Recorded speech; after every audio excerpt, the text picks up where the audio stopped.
we're going to do first, just so public knows who's who and what's what, we'll go around the table just to introduce who's who and what FARGODOME City Commission, which one you are or whatever, so the public will know who's at the table. So Tim Mahoney, Mayor of Fargo. Arlette Preston, City Commission. I'm Deb Mather, and I'm co-chair for the steering committee for a reimagined FARGODOME. Rick Steen, FARGODOME Authority. Denise Kolpak, City Commission. Blake Nelson, FARGODOME Authority. Ian McLean, Assistant City Attorney. Dan Armbus, FARGODOME Authority.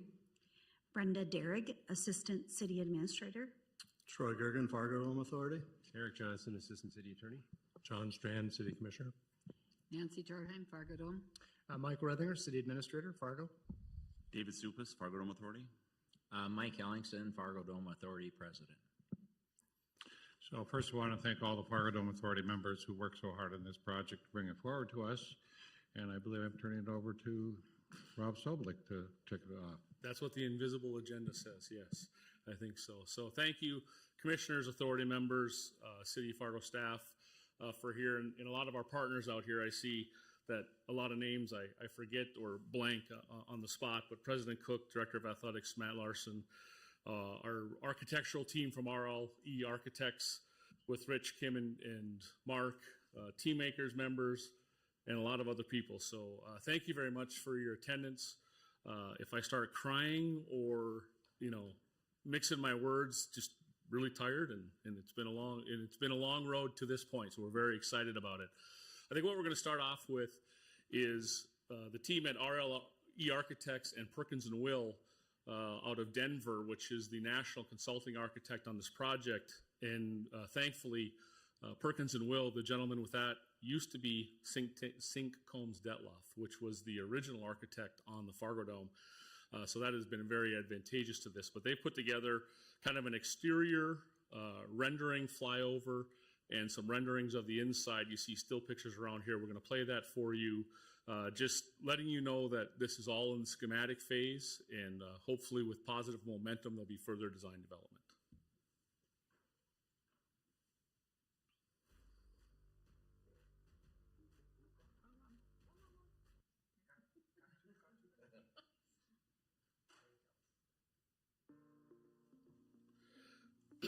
And so as we go through this, I'll narrate a little bit. You can see the changes that happen to the west parking lot to address the parking on the south end of the building where the conference center pops up, and the addition on the west side.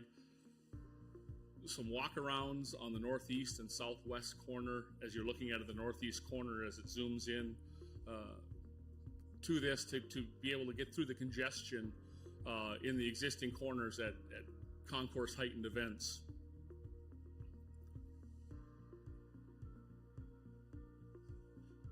As this will travel now to the south looking, you'll see on the east side, Greg makes me keep the music so low I can't ever remember where I'm at. But the lobby is still here, but that's still in discussions of what exactly that space comes as we travel south along 17th, or along the main road.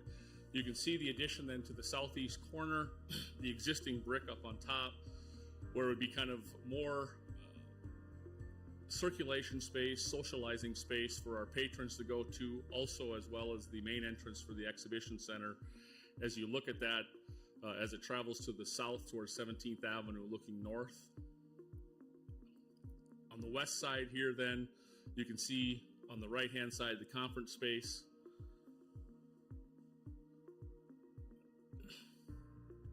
On the plaza space and another cutout area or a walk-around area in the southwestern corner that's created, kind of moving all of the pre-event, post-event activity to the plazas up to the building as it comes along the addition on the south side or the west side, where you can see the new doors coming in, the second level balcony coming out, the windows of a club level on the west side. Pulling back again, you can see the proposed changes to the west concourse or west parking lot that will address changes to the parking, obviously, by putting the conference space on the south end. And then it'll move into some interior rendering starting in the southeastern corner of the building as you look back in the new space. That'll be used for a lot of circulation, gathering, social areas, just where people can go to stretch out, more food and beverage, more marketing activities, things such as that. The stairs on the left go up to a club space overlooking the southeastern corner, and on the right is the overhang of new space that's being created. The brick that you see is actually the existing outside southeastern wall.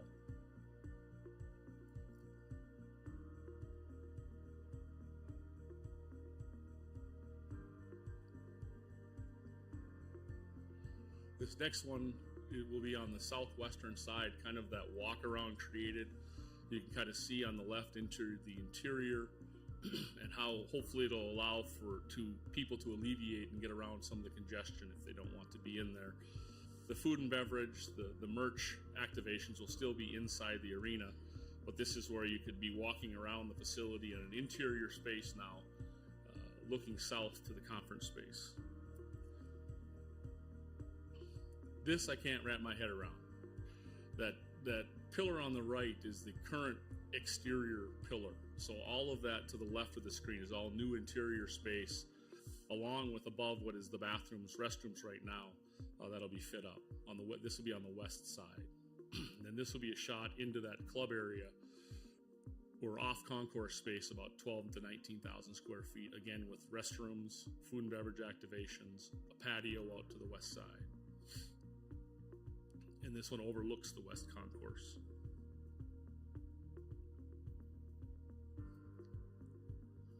Now looking up at the upper west side where the club space would be, looking to the west, as it says, some suites added up there, skybox seating, accessible and companion seating, elevator access up to that area. Also showing it on the concourse level as well.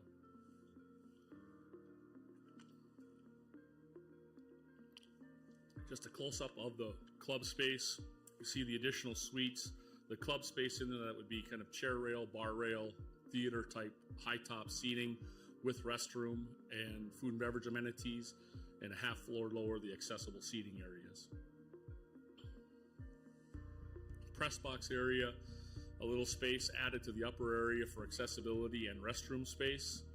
Up at the press box, this would also help on non-sporting events when it's not used as a press box, could be additional accessible and companion seating.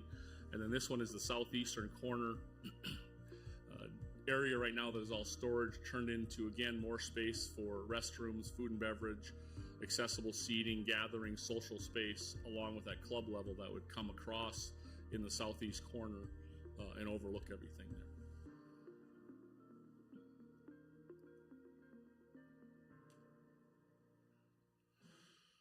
So we'll go through a little more detail on some of the drawings here as we move through this, and try to go through this really quickly because there's an even better video, a very cool video at the end too that we want to look through.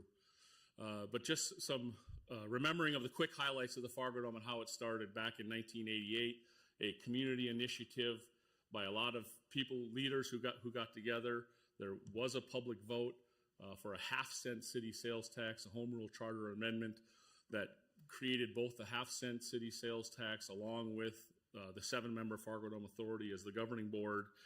That did receive just over 60% approval in 1998 and stated and remains today that North Dakota State University, the university and their athletic departments are our main and prime tenant till now and to the long future as well. You know, we had our 30th anniversary in December of 2022, or the FARGODOME had its 30th year anniversary in December of 2022. So you do spend a little time looking back and just some of the historical, since the building has opened, over 3,000 events, over 14 million attendees, through the economic impact studies that were done in 2001 and again in 2019, based on the different event types we have annually, about an average $24 to $42 million direct economic impact annually for the activities there. Also, which we are, a lot of us who have been there for a very long time are a little prideful on, that with the exception of the pandemic years of 2020 and 2021, the operating revenues have always exceeded the operating expenses. And in those 2 pandemic years, there was some federal grant dollars that FARGODOME management and City of Fargo staff were able to obtain to cover those.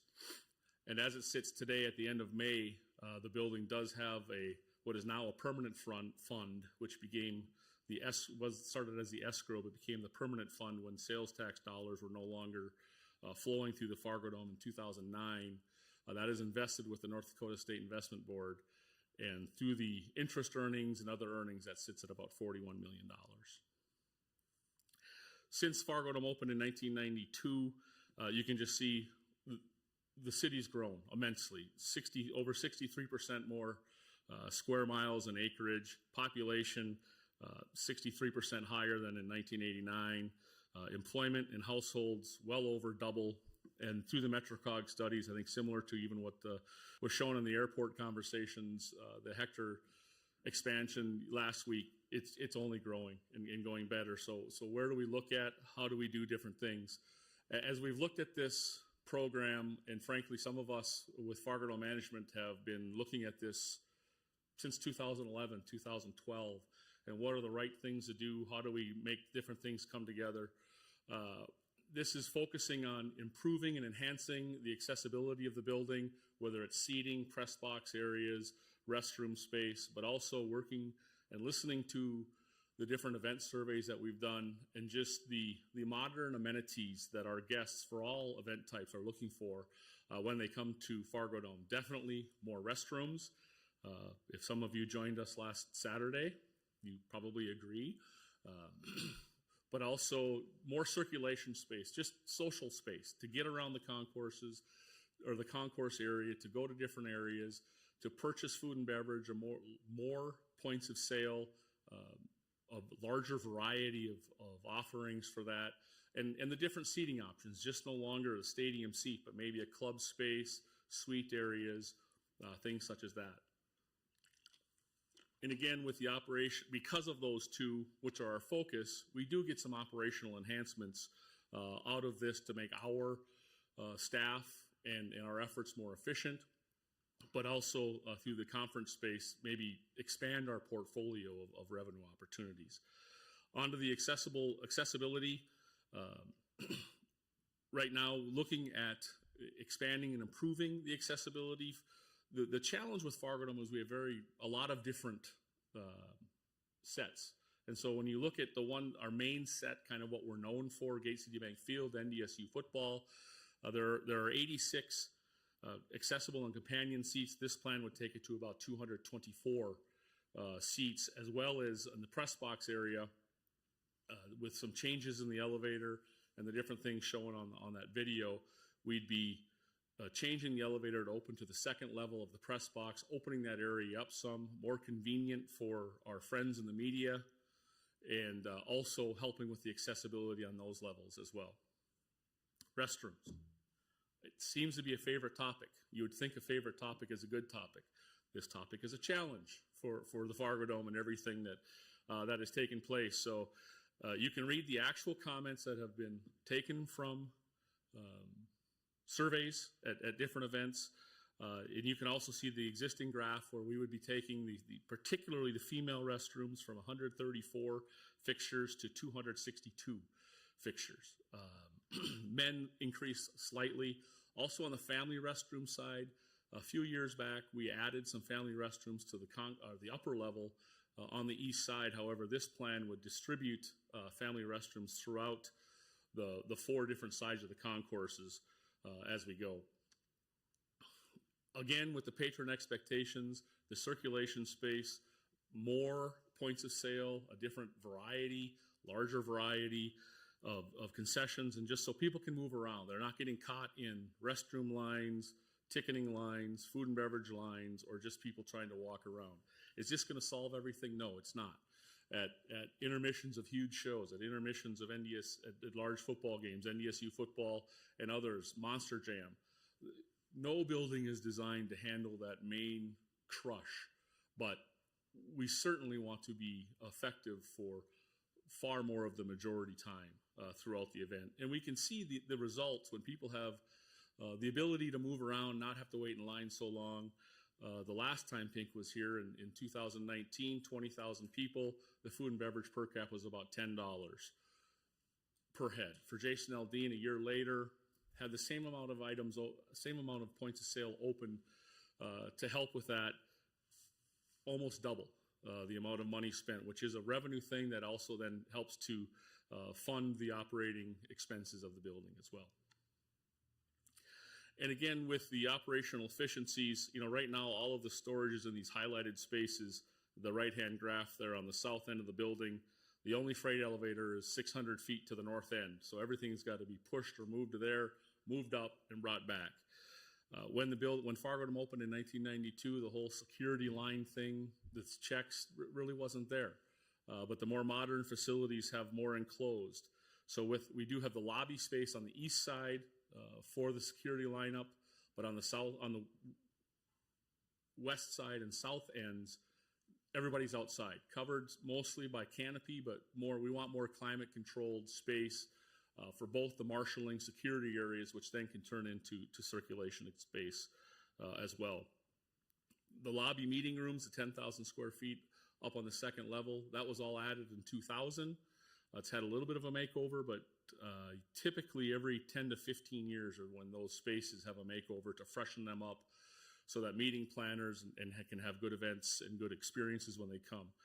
The administrative offices are the same as they were in December of 1992.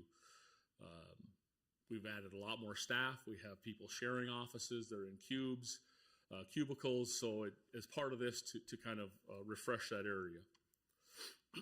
So the three areas that we were talking about, there's activity on all four levels: field level, concourse level, the second or mezzanine level, and the fourth level. So we'll briefly go over kind of the proposed changes, keeping in mind this is all schematic that has been put together by RLE Architects and Perkins & Will, obviously working with some FARGODOME Authority members, FARGODOME management staff, and just the different things we've gleaned for the last 30 years of operating.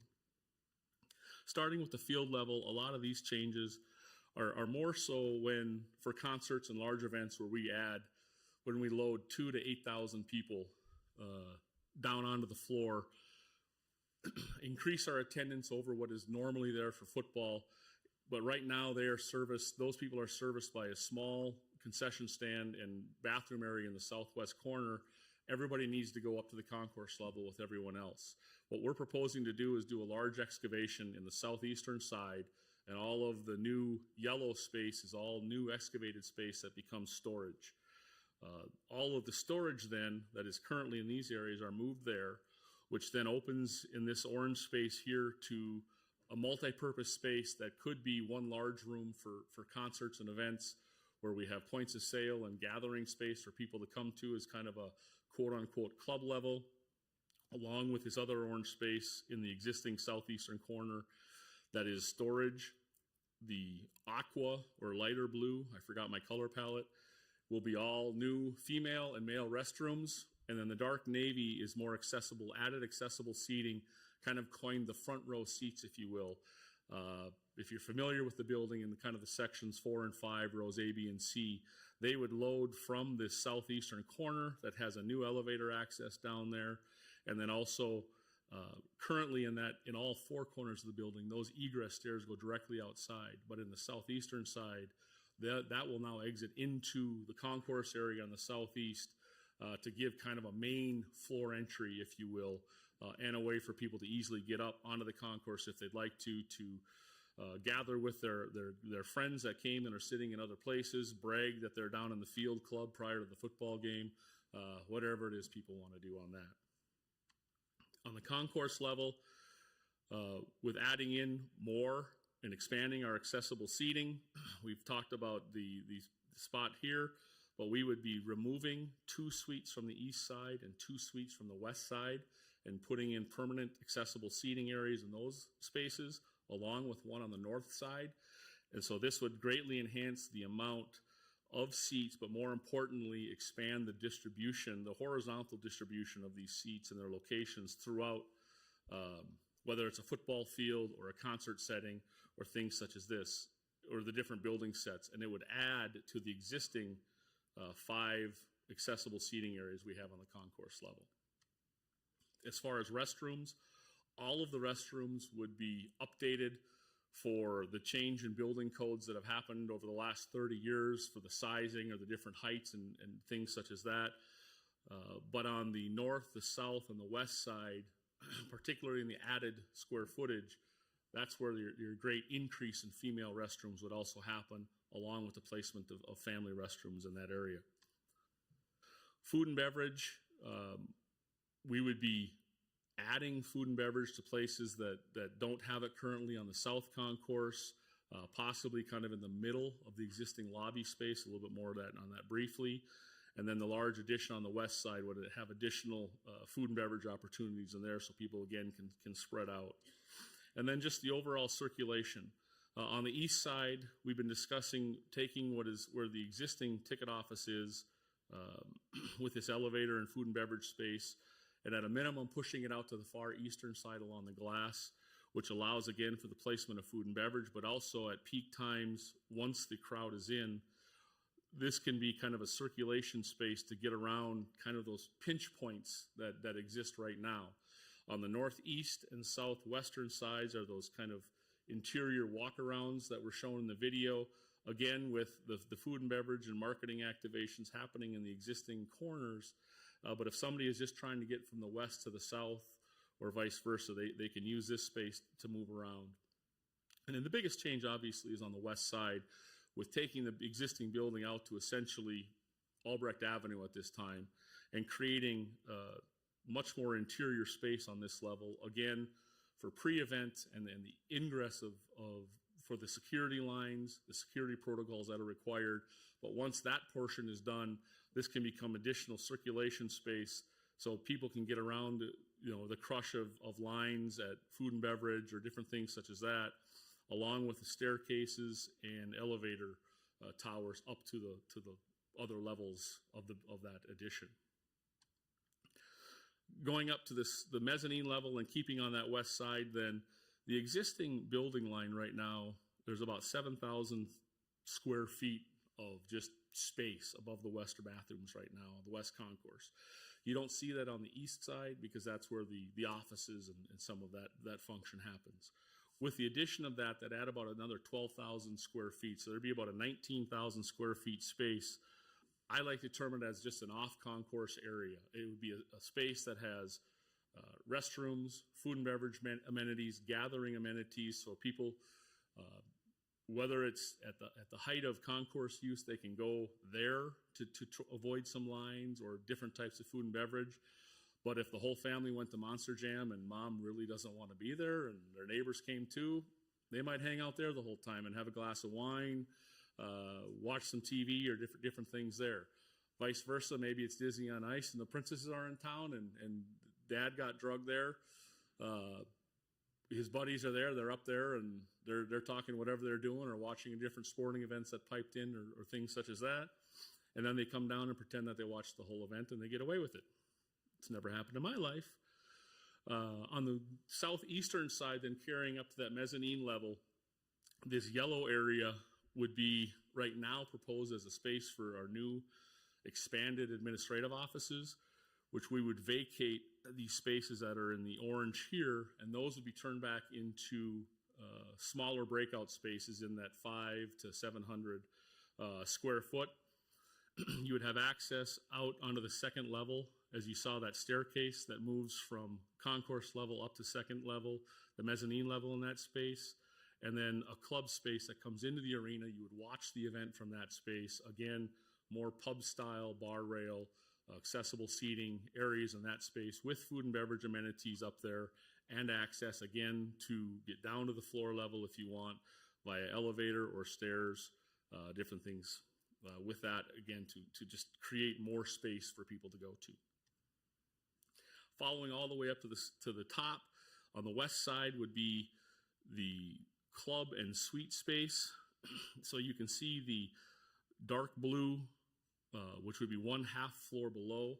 That would be, again, with the accessible and companion seating, where we would get a lot of that vertical integration, both horizontal and vertical integration of those seating areas and the capacities there.